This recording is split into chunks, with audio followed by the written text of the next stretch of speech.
Southeast Radio's Business Matters with Karl Fitzpatrick. Southeast Radio.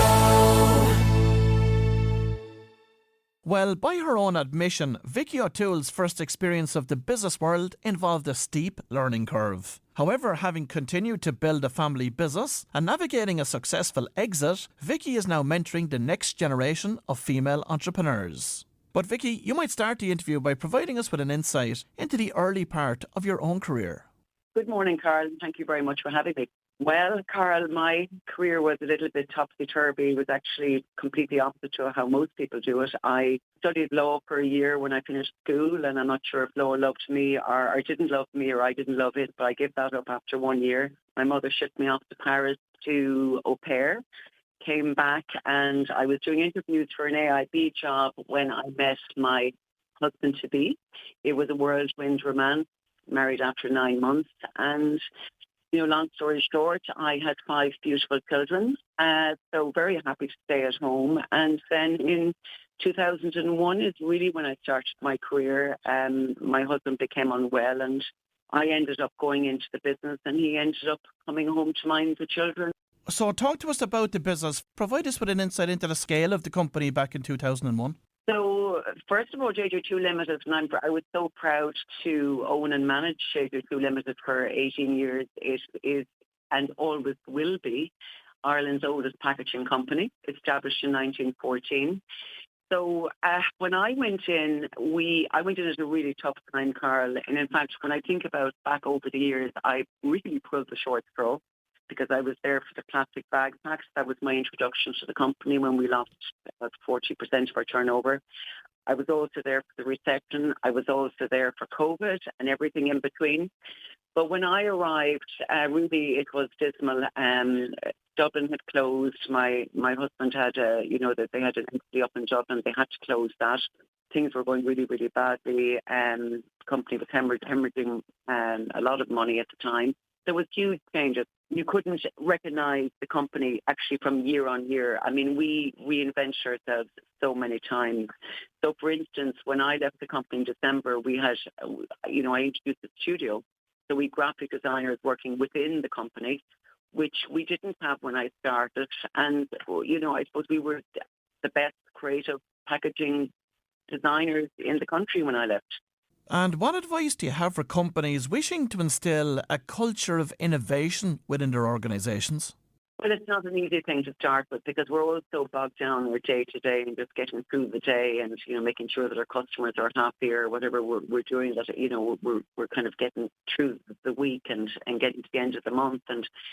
But I think actually, we always try to improve ourselves, always looking around to see what's happening and how we can better ourselves. But funny, during COVID, just when we thought that we were doing a good job, I had a lot of time to think look at our process. And we really changed everything at that time.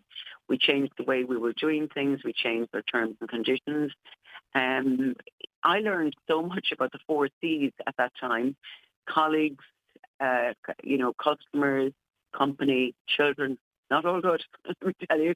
So it's, sometimes you do need something really bad to happen to really, really look into how you're doing things. It gives you time to stop and to pause. COVID certainly did, and to see how we can improve things.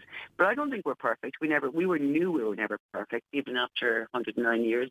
We're learning every day. I think most people do, don't they? I mean, it's if you think you know it all, I mean, you're probably going to end up having a problem, That is for sure. And Vicki, what prompted you then to take the decision to sell JJ O'Toole? So there were a couple of factors. Since the loss of my husband 12 years ago, I suppose it became a little bit more acute as to, what I was going to do with the company. I have 5 children. The one of my children, the eldest son, JJ, perfect name actually for the company, he was, I suppose, really the only one that showed a lot of interest in the company. So it was presumed that he would be the 4th generation and would run the company, with me and after me. But so we kind of had a trial run with him. Thankfully, we didn't get to the engagement or the marriage part. We just got kind of the dating stage with one another. He left his aviation leasing role that he loved to come down and support me when he was about 27. And I think we both knew after about maybe 6 weeks that he just wasn't passionate about paper bags as much as he was about airplanes. And I don't believe that anybody should stay within a role if they're not at least 60% passionate about it. So he went back to aviation, and believe it or believe it not, Karl, the ultimate decision was made by my dog. I actually said this publicly before, and when it comes out of my mouth, I can't believe I'm saying it. But I have two contrarians, and that's terribly important to have them. But one is my brother, and one was my non-executive director. And they're both constantly were saying to me, Vicki, you need to think about selling the business. You need a work-life balance. I was working 7 days a week. So what happened last October, not just gone, but the previous October, was the October bank holiday weekend. All my children were here, there and everywhere enjoying themselves, as were my friends. It was raining on the Saturday.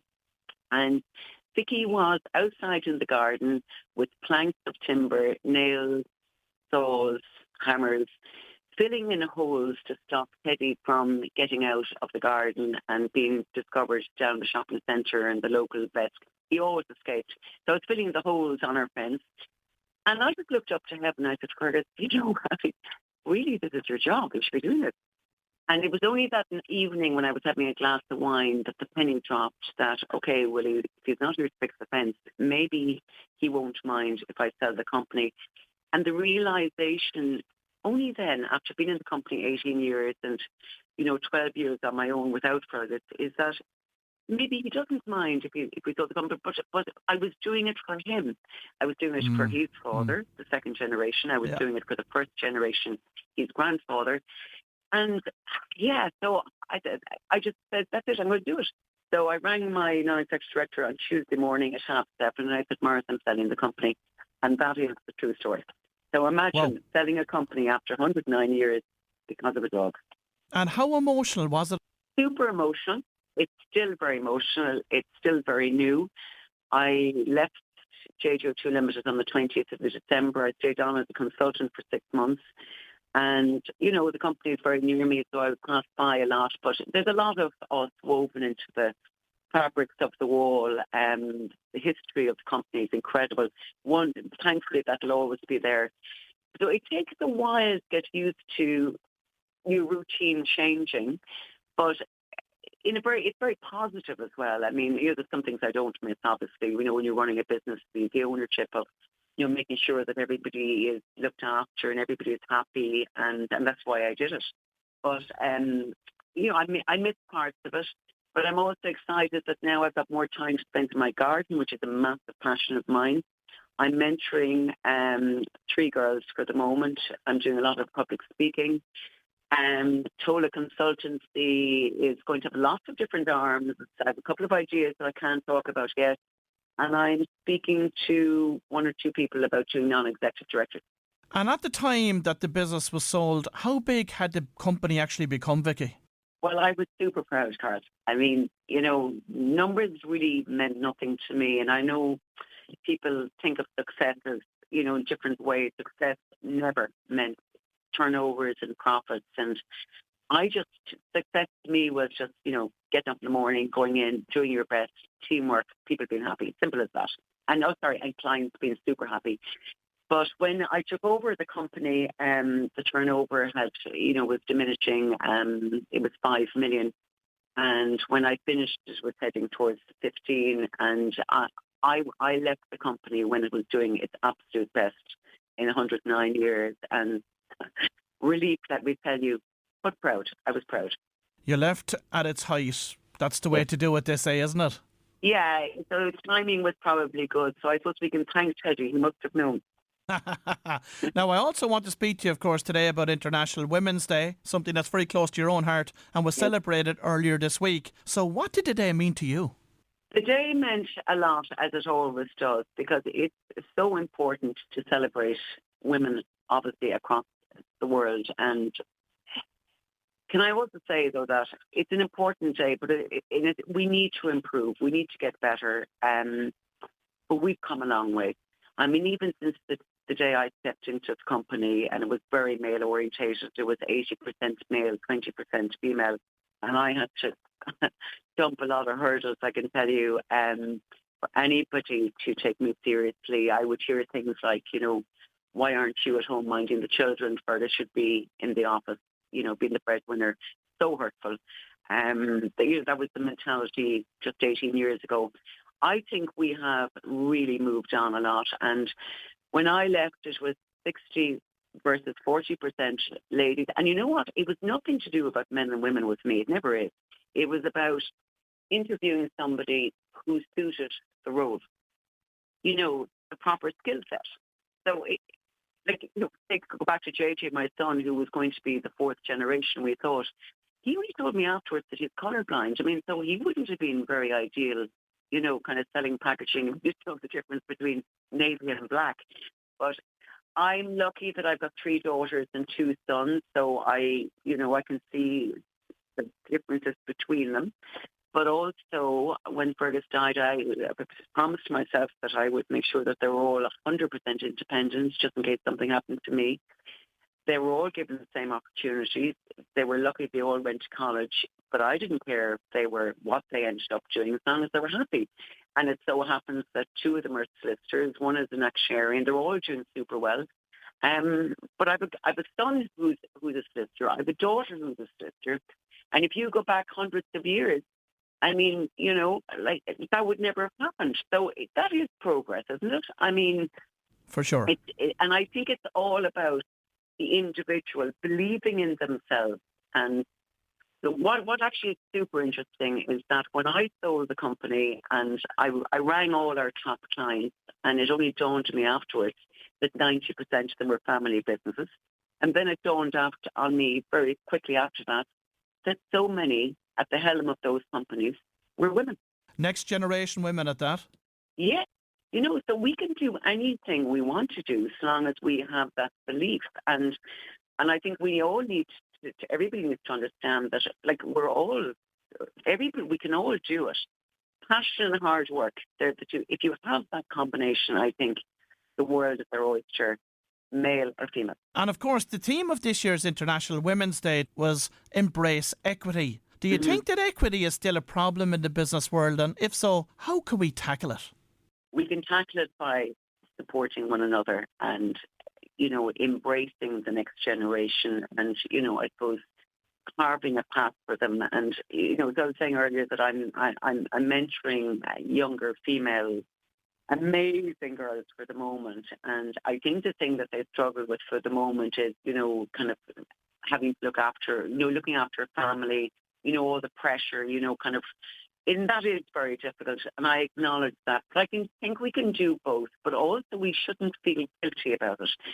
I was at home particularly for the elder children all the time, and the younger children, I didn't see them as much as the older children. But can I tell you, there's no difference between any of them, except I think that they were encouraged more by seeing their mum at work.